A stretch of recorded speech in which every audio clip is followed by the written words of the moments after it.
Hola, ¿qué tal? Muy buenos días. Sean bienvenidos hoy a la transmisión en vivo de la entrevista que vamos a realizar a la doctora Génesis Pérez. Tenemos un grupo bastante interesante el día de hoy porque tenemos un equipo que nos conforma, mi persona Ramsés Hermoso, Iván Hidalgo. Juan Contreras, y vamos a hacer una serie de preguntas con énfasis a la relación médico-paciente y su enfoque psicológico de esta dicha dimensión.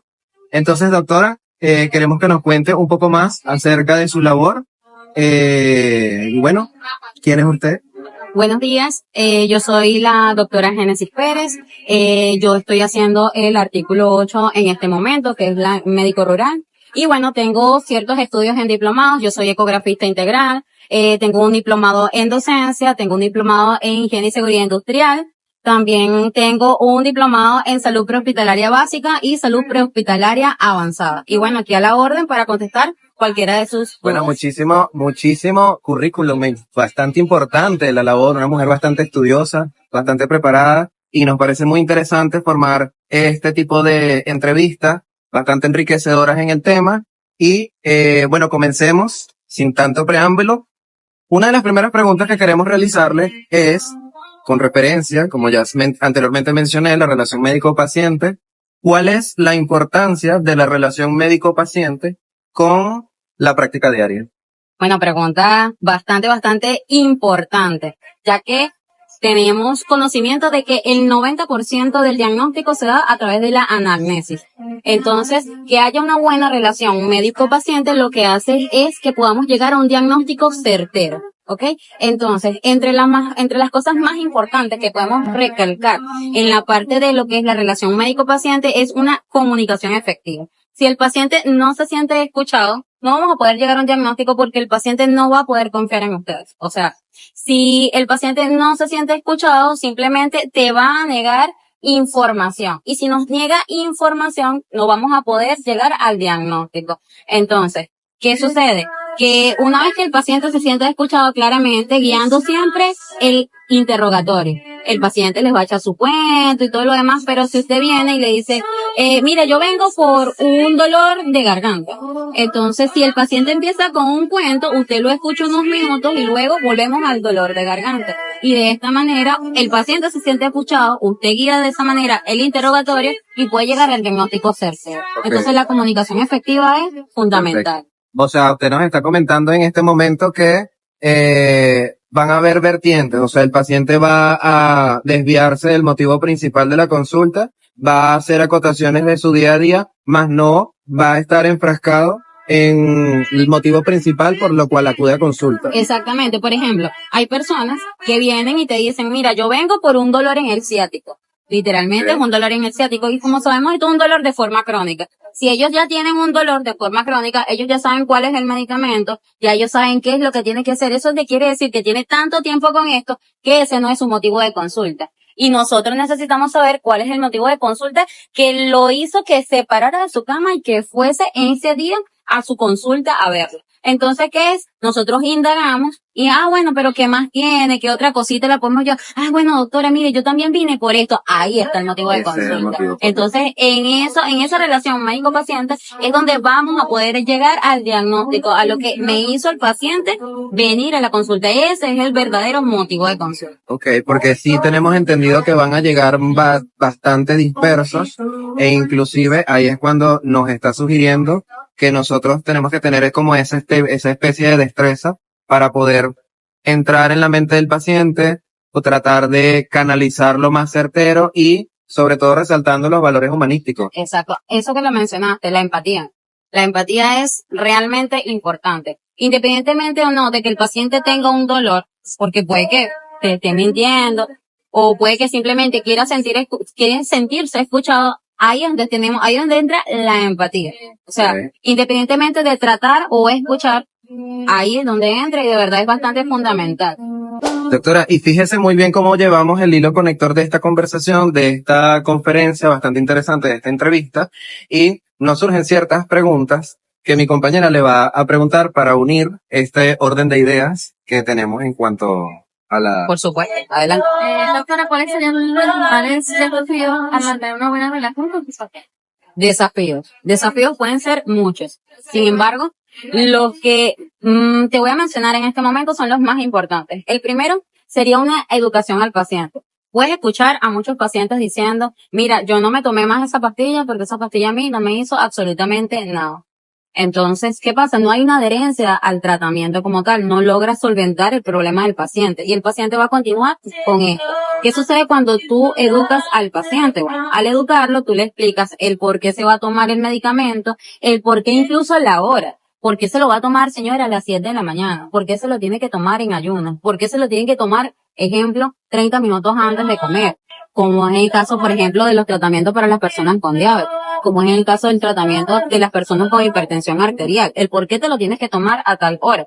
Entonces, cuando ellos saben que esa es la pastillita de la tensión, ellos no se saben si eso es losartán, si eso es valsartán, no. Ellos saben que esa es su pastilla de la tensión. Entonces, ¿qué sucede? Al tú educarlos, ese paciente se hace partícipe de su propia salud. Él sabe que si se toma esa pastillita para la tensión, su tensión se va a mantener controlada. Ese paciente no va a tener dolor de cabeza, no se va a sentir mareado y, por lo tanto, al hacerse partícipe de su salud, puede haber adherencia al tratamiento, que vendría siendo como el segundo desafío que enfrentamos a diario.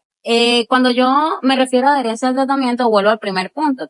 Adherencia al tratamiento hace referencia a que el paciente cumpla lo que tú estás indicando y que lo cumpla de manera correcta. Por ejemplo, una triple terapia para hipertensión arterial. Tú mandas losartán a las 7 de la mañana, mandas una hidroclorotiazida a las 11 de la mañana con un intervalo de tiempo y mandas, por ejemplo, un tercero como una amlodipina a las 6 de la tarde aproximadamente. Tú le tienes que explicar al paciente el por qué es a estas horas. Por ejemplo, a las 7 de la mañana tú le dices, mire señor, usted se tiene que tomar esta pastilla a las 7 de la mañana porque aquí es donde usted empieza su actividad diaria, a lo que usted se dedique, si usted es albañil, si usted es una persona de trabajadora doméstica, son actividades que requieren su esfuerzo, por eso es a las 7 de la mañana.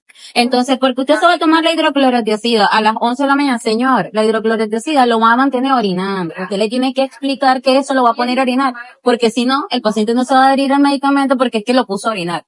Usted le tiene que decir que eso es para que orine y que en base a la orina, eso le va a mantener la tensión basal. ¿Y por qué se va a tomar a las 3, 5 de la tarde, dependiendo de lo que usted haya indicado? Bueno, porque entonces ya viene la hora de la cena, ya su corazón usted lo ayudó y de esa manera, cuando usted está en reposo, no va a tener aumentos de tensión. Entonces, el paciente está está activo en base a la adherencia a ese tratamiento y reevaluar al paciente. Siempre reevalúelo. Si usted pone un medicamento un lunes, usted reevalúelo el próximo lunes. Venga, señor, para ver cómo está, cómo sigue. El señor dice, mira, el doctor se preocupó por mí, el doctor me explicó. Entonces son desafíos entre la educación y la adherencia al tratamiento y eso nos va a ayudar muchísimo. Fíjese que es muy importante lo que está diciendo, doctora, que hacemos énfasis nuevamente en lo que es la calidad humana y el enfoque humanístico del médico, que es bastante determinante en esto. ¿Por qué?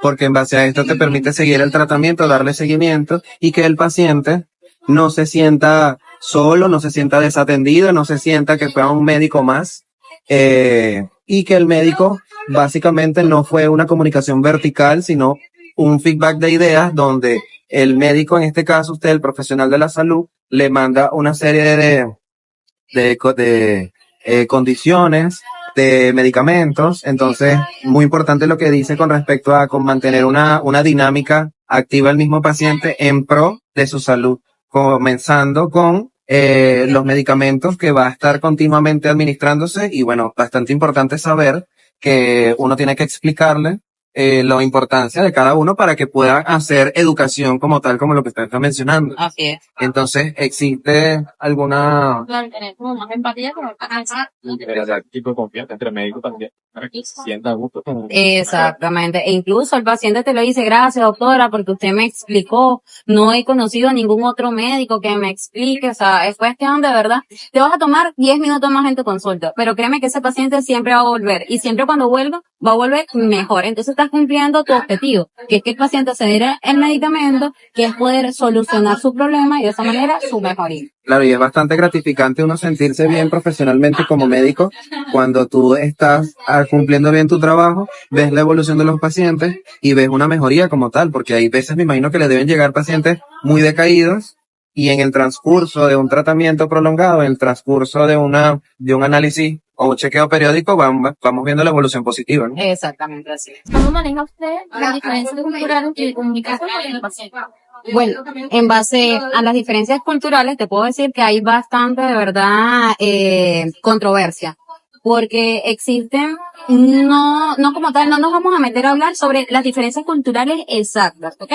Pero sí le puedo dar ciertos tips que nos van a ayudar a manejar esto.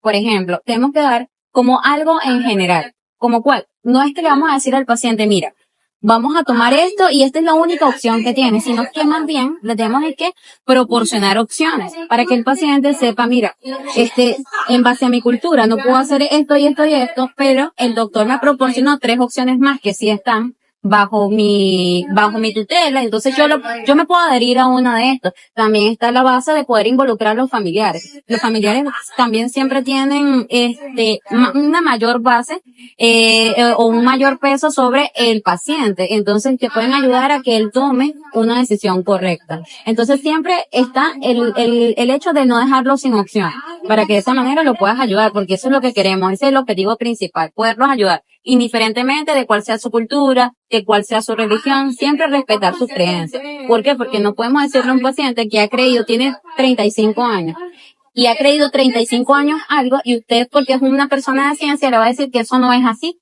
Entonces, que usted ha estado equivocado toda la vida, es un paciente que va a salir de ahí corriendo. Entonces, es cuestión de poder entender lo que ellos te están diciendo y darle opciones en base a su cultura. Y con eso, de verdad, podemos ayudar. Bueno, muchachos, me parece bastante interesante lo que la doctora está diciendo porque también hay que tener un poco también de empatía nuevamente. Traemos a la conversación de empatía y sobre todo tratar de plantear el mejor escenario posible para las diferencias culturales, para las diferencias de alguna otra índole, porque sabemos que en el ejercicio nos puede llegar muchos pacientes inclusive con no solamente diferencias culturales, sino algún otro tipo de educación, algún tipo de desconocimiento de información. En cuanto a la educación, es muy importante dejar atrás lo que es la jerga médica, ¿ok? Siempre adaptarnos a lo que es el lenguaje del paciente. Te van a llegar pacientes que son súper profesionales y van a entender exactamente lo que usted le está diciendo, pero también te van a llegar pacientes diciéndote, me duele el pelo. Y tú, ¿qué es esto? ¿Cómo que es el pelco? ¿En dónde queda? Y resulta que el pelco es un dolor de pecho. Resulta que el paciente está teniendo un infarto, pero usted no sabe qué es el pelco, y entonces a usted se le pasa. ¿Me está comprendiendo? Entonces es cuestión de también preguntar, señora, ¿me puede decir, me puede indicar con su mano, me puede señalar en dónde le duele? Entonces ya usted por ahí se guía. Pero no ignorar lo que el paciente te está diciendo, porque si tú estás diciendo que le duele el pelco, algo le duele. Entonces, si usted no sabe qué es eso, porque obviamente no la sabemos todas, a veces no manejamos como el léxico coloquial que puede manejar ciertas culturas, entonces preguntamos, decimos, señora, ¿me puede indicar dónde le duele? Señora, ¿me puede indicar dónde le duele? Y de esa manera ya tenemos una base, ya nos podemos guiar esa manera. Bueno, y sin más ni más, en este segmento venimos a preguntarle a la doctora otra serie de preguntas más importantes también para esta entrevista. Y bueno, para finiquitar, queremos una anécdota como tal, un poco más informal, acerca de su historia como médico y su experiencia con algunos pacientes, que me imagino que deben haber unos que otros casos muy jocosos y muy graciosos, o como usted lo quiera llamar, que traigan a la conversación, que podamos cotillar, podamos hablar, podamos conversar. Entonces, ¿tú tienes alguna otra acotación? Doctora, ¿qué estrategia utilizaría para mejorar su relación con sus pacientes? Bueno, mira, en estrategias siempre vamos a partir de lo básico. Si no olvidamos lo básico, siempre va a ir fluyendo todo. Primero, que el paciente, buenos días, ¿cómo está? Pregunte cómo está, porque el paciente de una vez, es que me duele aquí, no. Buenos días, ¿cómo está? ¿Cómo se llama? Primero, ante todo, la cortesía, ante todo, la educación. Usted educa a su paciente de que eso es así, entonces ya el paciente sabe, desde el momento que el paciente va entrando a la puerta, usted va evaluando. Todos sabemos cuáles son los principios de un buen diagnóstico, que es un examen físico. Una inspección, una palpación, una ocultación, una percusión. Pero el principio siempre va a estar la inspección. Usted va viendo mientras que el paciente le está hablando, mientras que el paciente se está preguntando, o tú le estás preguntando a él, tú vas viendo, evaluando de arriba abajo. ¿Para qué? Para que cuando te toque hacer la evaluación como tal, ya tú sepas dónde buscar. ¿Sabes? Para que no pierdas tanto tiempo, para que tu consulta avance más fácilmente. O sea, si él te dice que te arde la garganta, tú no vas a buscar en el cabello. Entonces, si ya te dice que te arde la garganta, entonces tú vas a buscar en el sistema ORL, tú vas a ver oído, tú vas a ver garganta, tú vas a ver ganglios, tú vas a ver vías respiratorias, sean altas o bajas. Entonces, de esa manera se guía y de esa manera podemos hacer las cosas mucho mejor. Entonces, tenemos el examen físico, una buena confianza, la confianza del paciente, ya sean niños, ya sean adolescentes, que en el caso de las adolescentes es otro caso mayor. ¿Por qué? Porque son pacientes que primero van acompañados de su mamá, como todo niño. Y segundo, son pacientes que tienen un poco más de pudor. Entonces, si llegamos a tocar el punto de confianza, si las pacientes se sienten confianza contigo, va a poder surgir mucho más, vamos a saber qué es lo que de verdad está pasando y de esa manera lo vamos a poder ayudar. Ya como para concluir, ¿nos puedes contar una anécdota o un caso que le haya ocurrido con un paciente? Mira, de anécdotas tenemos muchísimas. Yo podría pasar aquí toda la tarde diciéndoles algunas, pero les voy a contar una que sucedió hace muy poco. Se trata de una paciente de aproximadamente 60 años de edad que acude a la consulta y llega muy, ¿cómo les digo? Estaba muy irritable, estaba llorando, no sabíamos en realidad por qué venía. Entonces, la licenciada me dice, doctora, aquí hay una paciente que se encuentra en tales condiciones para que la revise. Yo traté de calmar a la paciente. Lo primero que tienes que hacer es la calma del paciente. Mi amor, cálmate, ¿qué está pasando? ¿Qué sucede? Entonces, bueno, yo cuando la logré calmar, ella me dice, yo vengo porque me duele un seno, que le dolía un seno. Entonces, y yo creo que es que me estoy infartando. Entonces ya vamos de seno a infarto y no sé qué. Y entonces ella lo relaciona porque ella había tenido como un evento emocional con su familiar, había tenido una pelea, una cosa, y después de esto ella empezó a sentir esa sintomatología. Y entonces ella dice, yo no sé quién, mi mamá, mi papá tuvieron infartos, entonces yo estoy asustada y no deja de llorar, no deja de llorar. Entonces que ella acudió a otro médico antes de llegar a mi consulta, que el médico le había hecho una evaluación de mamas y había dicho nada más con el examen físico que eso que había tocado era malo. Y entonces ella llegó de una vez con lo del seno, que era malo, que era malo, que era malo. Entonces yo le digo, después que yo la calmo, le hago una evaluación, no tenía absolutamente nada palpable como para decir que. Y entonces, sin embargo, tenemos que tener en cuenta que ese diagnóstico no lo damos nosotros. Ese diagnóstico va a pasar en base a un examen anátomo-patológico para tú decir si eso es malo, si eso es bueno. Y sin embargo, la prudencia al hablarle al paciente de la situación. Entonces, tú lo primero es que yo calmé a la paciente, luego la evalué, le tomé la tensión arterial, primero los signos vitales, todo lo demás, mi amor, mira, tienes la tensión arterial bien, ella no era una paciente hipertensa, entonces ya por ahí vamos descartando como la parte cardíaca y le vamos hablando, mira, mi amor, tienes la tensión bien, por acá vamos bien, ahora vamos a evaluar tus mamas, desde cuándo te duele. Todo esto para que la paciente ya cuando yo le dije que la tensión estaba bien, ya ella empezó a calmarse, porque en su cabeza ya había pasado de que ya no era un infarto lo que tenía. Entonces ya ella quería saber sus mamas cómo estaban, si era desde ahí el problema que ella tenía. Entonces le empezamos a evaluar las mamas, yo le iba explicando el por qué se estaba haciendo, le hicimos el examen físico sentado, luego le hicimos el examen físico acostado, como debe ser. Entonces no se encontró nada, sin embargo, se le dio tratamiento sintomático, muchachos. Siempre porque si la paciente está llegando ahí por un dolor, usted tiene que tratar el dolor. Independientemente de que no sepa exactamente cuál es, ella está teniendo un dolor. Nuestro deber es tratar. Se le indican los exámenes adecuados, como por ejemplo, se le mandó a hacer su mamografía primero porque estaba en edad. Y segundo, porque ella quería saber que todo estuviese bien. Posterior a un mes, ella me llega con la mamografía y la mamografía estaba perfecta. Ella decía, doctora, yo solamente quiero saber que me diga que eso no está mal.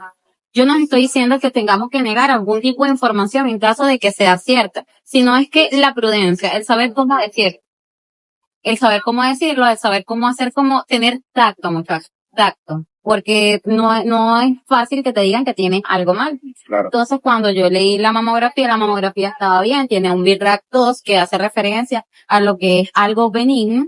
Entonces, ella lo que pasa es que tenía bastante tejido mamario, estaba en un problema hormonal, sin embargo, tenía un BIRAC2, estaba benigno. La paciente no estaba convencida. ¿Cuál era nuestro trabajo? Convencerla de que estaba bien. ¿Qué hice yo? Buscamos nuestro mejor Google, buscamos imágenes de mamografías benignas y le mostramos, mira mi amor, así se ve, tú estás viendo que esto, pero ¿qué es benigno? Benigno es que es bueno, de que tienes un problema allí, sin embargo se puede tratar, de que no es mal. Siempre muchachos con la mejor paciencia, Con el mejor cariño, léxico para que entiendan. exactamente, que es bueno. Entonces, después le mostré que era malo. Después le mostré una mamografía de que era malo. Mira, mamá, así se ve malo. Tú estás viendo que ninguna de todas estas características que yo te estoy mostrando tiene la tuya. Ella se sintió doctora, muchas gracias, de verdad. Entonces yo le mandé el siguiente examen que sería la ecografía mamaria, porque en este caso se realiza primero la mamografía y luego la ecografía mamaria. Entonces ella me dice, bueno, ahorita no tengo mucho dinero, pero apenas yo tenga el examen, yo voy y me lo hago. Cuando la señora salió de la consulta, salió sin lágrimas, sin nada, y de repente, a los 5 minutos, toca la puerta, y esto es para la doctora Génesis, y me dio un detalle, así que bella. Entonces, muy allá más, desde el detalle, te está dando a entender que yo tenía un mes tratando a la persona, de que la persona pudo acudir a mí, de que la persona sintió confianza, de que la persona se sintió escuchada, y de esta manera pudimos solventar su problema. La persona se fue con calma, dijo, yo puedo volver cuando usted va a estar siempre aquí, deme su número de teléfono, vamos a mantenernos en contacto. Entonces ya ahí vemos cómo se pudo establecer la relación médico-paciente efectiva, pudimos ayudar a la persona pudo mantener su calma, su confianza, y bueno, de esta manera de verdad se pudimos ayudar. Así que es muy linda esta anécdota que nos está resumiendo, porque realza nuevamente la labor ardua que tenemos los profesionales de la salud en ayudar, en atender, en ser personas empáticas, en tener una buena perspectiva de vida y tratar de atender al paciente con la mejor manera del mundo, sobre todo con valores, sobre todo no solamente por encima de la dimensión biológica y biomédica, sino ser buenos médicos cubriendo todas las áreas, todas las especialidades. Así Y bueno, es. nada, me parece muy excelente. No sé qué opinan ustedes de esta entrevista, no sé si les gustó, qué les pareció el contenido, si está invitada para una futura entrevista. Bueno, de verdad, primero gracias por invitarme y para mí todo un gusto, un placer poder aclarar dudas, poderlos ayudar en base al conocimiento siempre.